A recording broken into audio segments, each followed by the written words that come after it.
ಎಲ್ಲಿಗೂ ನಮಸ್ಕಾರ ಬಸ್ಸು welcome back to Sagar stories first of all ಆರ್ಗು ಶುಭೋದಯ the final showdown is here it's India versus New Zealand ಪ್ರಿವ್ಯೂಗೆ ಎಲ್ಲರಿಗೂ ಸ್ವಾಗತ ಮಗ ಇವತ್ತು ಲೈಟಾಗಿ ಹುಷಾರಿಲ್ಲ ಇಂಡಿಯಾಗೆ ಮಾತ್ರ ಹುಷಾರಿಲ್ಲದೆ ಇರೋ ಥರ ಆಗಬಾರ್ದು ಅಷ್ಟಿದೆ ಇವತ್ತು ಫುಲ್ ಆ್ಯಕ್ಟಿವ್ ಆಗಿ ಅವನ ಅಜ್ಜಿ ಹೊಡೆಸ್ಬೇಕು ಹಂಗೇನೆ ನ್ಯೂಜಿಲ್ಯಾಂಡ್ನ ಬ್ಯಾಕ್ ಟು ಬ್ಯಾಕ್ ICC ಟ್ರೋಫೀಸ್ನ ಗೆಲ್ಲೋ ಅಂತ ಕ್ಯಾಪ್ಟನ್ ಆಗ್ತಾರೆ ರೋಹಿತ್ ಶರ್ಮಾ ಇವತ್ತು ಸಿಕ್ಕಾಪಟ್ಟೆ ರೂಮರ್ಸ್ ಅಂತ ಸ್ಪ್ರೆಡ್ ಆಗ್ತಿದೆ ಸ್ಪೆಕ್ಯುಲೇಷನ್ ಸ್ಪ್ರೆಡ್ ಆಗ್ತಿದೆ ರೋಹಿತ್ ಶರ್ಮಾ ಅವರು ರಿಟೈರ್ ಆಗ್ಬೋದು ಇವತ್ತು ಅಂತ ನೋಡೋಣ ಅದೇನಾಗುತ್ತೆ ಅಂತ ನನ್ನ ಪ್ರಕಾರ ಆಗೋದು ಡೌಟು ಯಾಕಂದರೆ ಸಿಕ್ಕಾಪಟ್ಟೆ ಸ್ಪೆಕ್ಯುಲೇಷನ್ ಬರ್ತದೆ ಆ್ಯಂಡ್ ಶುಭ್ಮನ್ ಗಿಲ್ಲು ಕೂಡ ಅಫಿಷಿಯಲ್ ಸ್ಟೇಟ್ಮೆಂಟ್ ಆಗಿ ಕೊಟ್ಟಿದ್ದಾರೆ ಇದ್ರ ರಿಲೇಟೆಡ್ ಏನೋ ಚರ್ಚೆ ಆಗ್ತಿದೆ ಡ್ರೆಸ್ಸಿಂಗ್ ರೂಮಲ್ಲಿ ಅಂತ ಕೇಳಿದಾಗ ಏನೂ ಚರ್ಚೆ ಆಗ್ತಿಲ್ಲ ನಮಗೆ ನಾಳೆ ಏನು ಮಾಡಬೇಕು ಅಂದರೆ ಇವತ್ತು ಏನು ಮಾಡಬೇಕು ಅಷ್ಟು ಮಾತ್ರ ಚರ್ಚೆ ಆಗ್ತಿದೆ ಡ್ರೆಸ್ಸಿಂಗ್ ರೂಮಲ್ಲಿ ಬೇರೆ ಏನೂ ಚರ್ಚೆ ಆಗ್ತಿಲ್ಲ ರಿಟೈರ್ಮೆಂಟ್ ಆಗಲಿ ಬದನೇಕಾಗಲಿ ಏನೋ ಚರ್ಚೆ ಆಗ್ತಿಲ್ಲ ಅಂತ ಹೇಳಿದ್ದಾರೆ ಸೊ ನ್ಯೂಜಿಲ್ಯಾಂಡ್ ಅವರು ಗೊತ್ತಿರೋದೇನೆ ಒಂದು ಮ್ಯಾಚ್ನ ಸೋತಿದ್ದಾರೆ ದುಬೈ ಸ್ಟೇಡಿಯಮಲ್ಲಿ ಒಂದು ಮ್ಯಾಚ್ನ ನಮ್ಮ ಮೇಲೆ ಸೋತಿದ್ದಾರೆ ಬಟ್ ಅದು ಲೆಕ್ಕಕ್ಕೆ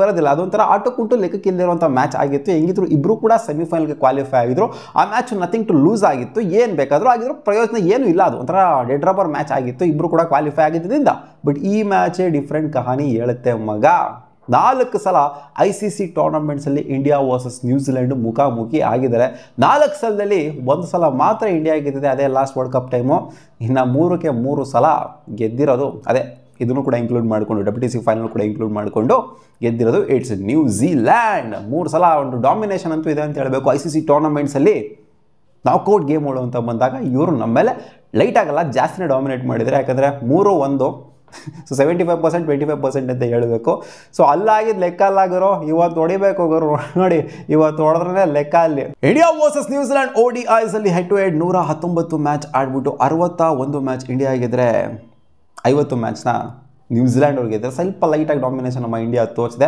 ಇನ್ನು ಮಿಕ್ಕಿರುವಂಥ ಮ್ಯಾಚ್ಗಳು ನೋ ರಿಸಲ್ಟ್ ಆಗಿದೆ ICC ಚಾಂಪಿಯನ್ಸ್ ಟ್ರೋಫಿ ಅಂತ ಬಂದಾಗ 2 ಸಲ ಮುಖಾಮುಖಿ ಆಗಿದೆ ಇಂಡಿಯಾ ವರ್ಸಸ್ ನ್ಯೂಜಿಲ್ಯಾಂಡ್ ಅದರಲ್ಲಿ 1 ಸಲ ಇಂಡಿಯಾ ಗೆದ್ದರೆ 1 ಸಲ ನ್ಯೂಜಿಲ್ಯಾಂಡ್ ಗೆದ್ದಿದೆ ಸೊ ಸ್ಟ್ಯಾಟ್ಸ್ ಏನೋ ಚಾಂಪಿಯನ್ಸ್ ಟ್ರೋಫಿ ಅಂತ ಬಂದಾಗ ಈಕ್ವಲ್ ಆಗಿದೆ ಬಟ್ ನಾಕ್ಔಟ್ಸ್ ಅಂತ ಬಂದಾಗ ಸ್ವಲ್ಪ ಮೇಲ್ಗಡೆ ಕಾಣಿಸ್ತಾರೆ ಅಷ್ಟೇ New Zealand at any given day ಸುಮಾರು ಜನ ಹೇಳ್ಬಿಡ್ತು ಆಲ್ರೆಡಿ ಇವಾಗ ಇದ್ದಂಥ ಟೀಮ್ಗಳಲ್ಲಿ 8 ಟೀಮ್ಗಳು ಕೂಡ ಇಂಡಿಯಾನ ಹೊಡೆಯುವಂಥ ತಾಕತ್ತಿರುವಂಥ ಟೀಮು ಯಾವ್ದಾರ ಇತ್ತು ಅಂತಾರೆ ಅದು ನ್ಯೂಜಿಲ್ಯಾಂಡ್ ಮಾತ್ರ ಅಂತ ಹೇಳ್ಬಿಟ್ಟಿದ್ರು ರವಿ ಶಾಸ್ತ್ರಿ ಹೇಳಿದ್ರು ನಿನ್ನೆ ಸೊ ಹೊಡೆದ್ರು ಆಶ್ಚರ್ಯ ಪಡುವಂಥದ್ದೆಲ್ಲ ಏನೂ ಇಲ್ಲ ಹೌದು ಇವತ್ತು ಫೇವ್ರೇಟ್ಸ್ ಆಗಿರ್ಬೋದು ಇಂಡಿಯನ್ಸ್ ಯಾಕಂದ್ರೆ ಎಲ್ಲ ಮ್ಯಾಚು ಗೆದ್ದಿದ್ದಾರೆ ಆಡಿರುವಂಥ 4 ಮ್ಯಾಚ್ ಈ ಟೂರ್ನಮೆಂಟಲ್ಲಿ ದುಬೈ ಸ್ಟೇಡಿಯಮಲ್ಲೇ ಆಡಿದ್ದಾರೆ 4 ಕೂಡ ಹೊಡೆದಿದ್ದಾರೆ ಚೇಸ್ ಮಾಡು ಹೊಡೆದ್ರೆ ಡಿಫೆಂಡ್ ಮಾಡು ಹೊಡೆದ್ರೆ ಒಂಥರ ಯಾರು ಕೂಡ ಸೋಲ್ಸೋಕ್ಕಾಗೋದಿಲ್ಲ ಆ ಥರ ಪ್ರೂವ್ ಮಾಡ್ಕೊಂಡ್ಬಿಟ್ಟಿದ್ದಾರೆ ಈ ಒಂದು ವೆನ್ನಲ್ಲಿ ಫೇವ್ರೇಟ್ಸ್ ಆಗಿರ್ಬೋದು ಇಂಡಿಯಾದವರು ಬಟ್ ಅದೇ ಏನಾದ್ರು ಇಂಡಿಯಾನವರು ಈ ಮ್ಯಾಚ್ನ ಸೋಲ್ತು ಅಂತಂದರೆ ಇದು ಒಂಥರ ಅಪ್ಸೆಟ್ ಅಂತ ಅನ್ಕೊಳ್ಳಿ ಯಾಕಂದರೆ ಫೇವ್ರೇಟ್ಸ್ ಇರೋದು ಇಂಡಿಯಾನೇ ಅಪ್ಸೆಟ್ ಅಂದರೆ ಏನೋ ಗೆಲ್ಲೋಕ್ಕಾಗದೇ ಇರೋಂಥವ್ರೆಲ್ಲ ಗೆದ್ದುಬಿಟ್ಟಿದ್ದಾರೆ ಅಂತ ಹೇಳಿದಿಲ್ಲ ನಾನು ಯಾಕಂದರೆ ಸಿಕ್ಕಾಪಟ್ಟೆ ಫೇವ್ರೇಟ್ಸ್ ಇರೋದು ಇಂಡಿಯಾಗೆ 4 ಮ್ಯಾಚ್ನಾಗ ಗೆದ್ದಿರೋದ್ರಿಂದ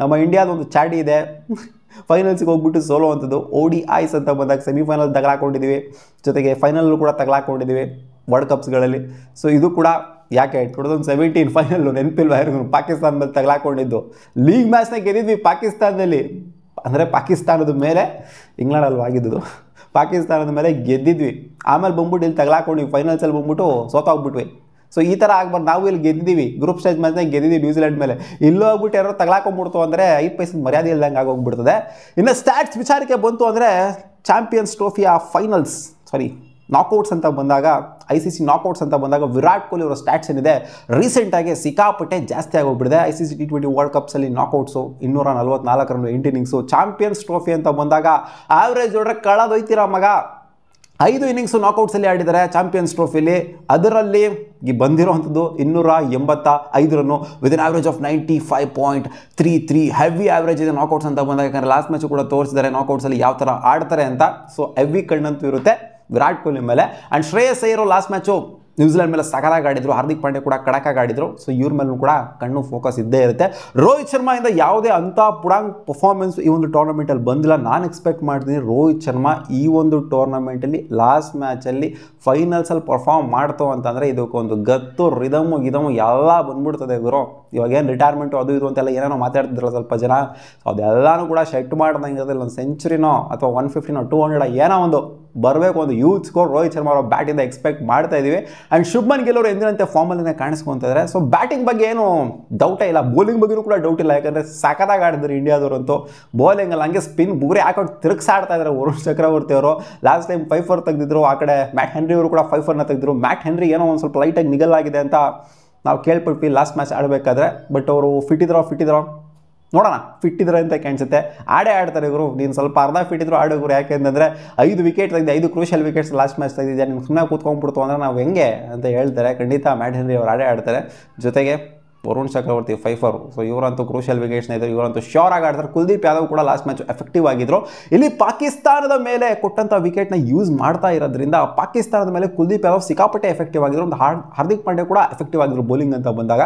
ಸೊ ಬ್ಯಾಟಿಂಗ್ ಅಂತ ಬಂದಾಗ ಗೊತ್ತಿರೋದನ್ನ ವಿರಾಟ್ ಕೊಹ್ಲಿ ಆ ಒಂದು ವಿಕೆಟಲ್ಲಿ ಆಡ್ತಿರೋದು. ವಿರಾಟ್ ಕೊಹ್ಲಿ ಸಿಕ್ಕಾಪಟ್ಟೆ ಎಫೆಕ್ಟಿವ್ ಆಗಿದ್ರು. 100 ಕೂಡ ಹೊಡೆದಿದ್ರು ಪಾಕಿಸ್ತಾನ ಎಗೇನ್ಸ್ಟು. ಚೇಸ್ ಮಾಡಿಬಿಟ್ಟು ಕಂಪ್ಲೀಟ್ ಮಾಡಿದರು. ಸೊ ಇಲ್ಲಿ ಕನ್ಫ್ಯೂಷನಲ್ಲಿದ್ದಾರೆ. ಈ ಕಡೆ ರೋಹಿತ್ ಶರ್ಮನೂ ಕನ್ಫ್ಯೂಷನಲ್ಲಿದ್ದಾರೆ, ಸ್ಯಾಂದರು ಕೂಡ ಕನ್ಫ್ಯೂಷನಲ್ಲಿದ್ದಾರೆ. ಇಲ್ಲ ಅವರು ನಮಗೆ ಟಾಸ್ ಗೆಲ್ಲದೇ ಬೇಕಾಗಿಲ್ಲ, ಸೋತನೇ ಚೆನ್ನಾಗಿರುತ್ತೆ ಟಾಸು ಅನ್ನೋ ಥರ ಇದ್ದಾರೆ.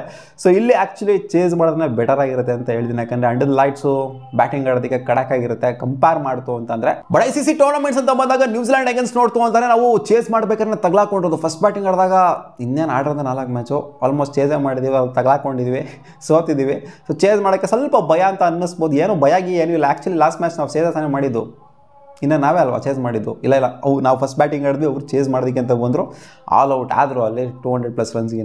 ಸೊ ಒಂದು 40 ರನ್ಸ್ ಏನೋ ವಿಕ್ಟ್ರಿ ಸಿಕ್ಕಿತ್ತು ನಮಗೆ.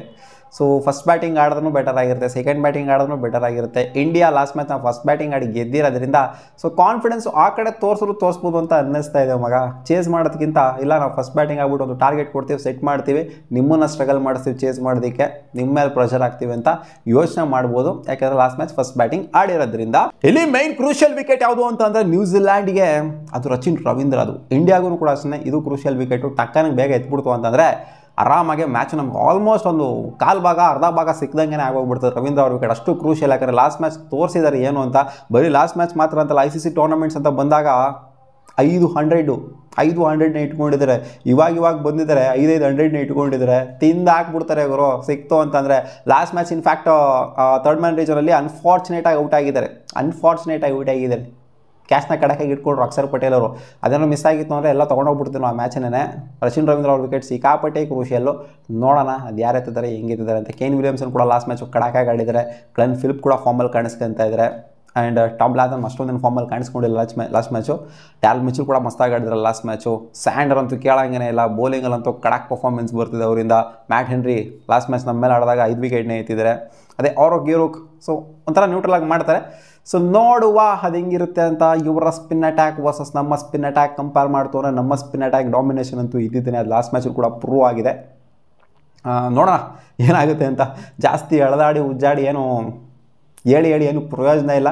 ಸೊ ನೋಡೋಣ ಇವತ್ತೇನಾಗುತ್ತೆ ಅಂತ. ನನ್ನ ಅನಿಸಿಕೆ ಒಂದು ಗಟ್ ಫೀಲಿಂಗ್ ಅನ್ನಿಸ್ತಾ ಇದೆ, ಇಂಡಿಯಾ ಇವತ್ತು ಖಂಡಿತ ಹೊಡಿತಾರೆ ನ್ಯೂಜಿಲ್ಯಾಂಡ್ಗೆ ಅಂತ. ಯಾಕಂದರೆ ಟೀಮ್ ಟು ಬೀಟ್ ಅಂತ ಅಂದರೆ ಅದು ಇಂಡಿಯಾ ಅನ್ನೋ ಥರ ಪ್ರೂವ್ ಮಾಡ್ಕೊಂಡಿದೆ ಈ ಟೂರ್ನಮೆಂಟಲ್ಲಿ. ಸ್ಟ್ರಗಲ್ ಮಾಡಿದರೆ ಸ್ವಲ್ಪ ಲೈಟಾಗೆ ನ್ಯೂಜಿಲ್ಯಾಂಡ್ ಅವರು. ಅಂದರೆ ಒಂದು ಮ್ಯಾಚ್ ಇಂಡಿಯಾ ಅಗೇನ್ಸ್ಟ್ನ ಸ್ಟ್ರಗಲ್ ಮಾಡಿದ್ದು, ಅದನ್ನು ಬಿಡ್ತು ಅಂದರೆ ಎಲ್ಲೂ ಕೂಡ ಸ್ಟ್ರಗಲ್ ಮಾಡಿಲ್ಲ. ಇಂಡಿಯಾ ಅಗೇನ್ಸ್ಟ್ ಮತ್ತೆ ಸ್ಟ್ರಗಲ್ ಮಾಡ್ತಾನೆ ಅಂತ ನನಗೇನೋ ಅನ್ನಿಸ್ತಿದೆ. ಫಸ್ಟ್ ಬ್ಯಾಟಿಂಗ್ ಆಡಿದ್ರೆ ಬೆಟರ್ ಆಗಿರುತ್ತೆ ಅಂತ ಅನ್ಕೊತೀನಿ. ಬಟ್ ಟಾಸ್ಗೆ ಆದರೂ ಬೌಲಿಂಗ್ ಆಯ್ಕೆ ಮಾಡ್ಕೊಬೋದು. ಯಾಕೆ ಅಂತಂದರೆ ನಾನೇನಕ್ಕೆ ಬೆಟರ್ ಆಗಿರುತ್ತೆ ಅಂತ ಹೇಳ್ತೀನಿ ಅಂತಂದರೆ ಲಾಸ್ಟ್ ಮ್ಯಾಚ್ ಇವ್ರಿಗೆ ಬ್ಯಾಟಿಂಗ್ ಫಸ್ಟ್ ಆಡ್ಬಿಟ್ಟು ಪ್ರೆಷರ್ ಹಾಕ್ಬಿಟ್ರೆ ನಾವು ಗೆದ್ದಿರುವಂಥದ್ದು. ನೋಡುವ ಅದೇನಾಗುತ್ತೆ ಅಂತ. ನಿಮ್ಮ ಅನಿಸಿಕೆ ಏನು ಕಾಮೆಂಟ್ ಸೆಕ್ಷನ್ ಕಾಮೆಂಟ್ ಮಾಡಿ ತಿಳಿಸಿ. ಬಾಬಾ.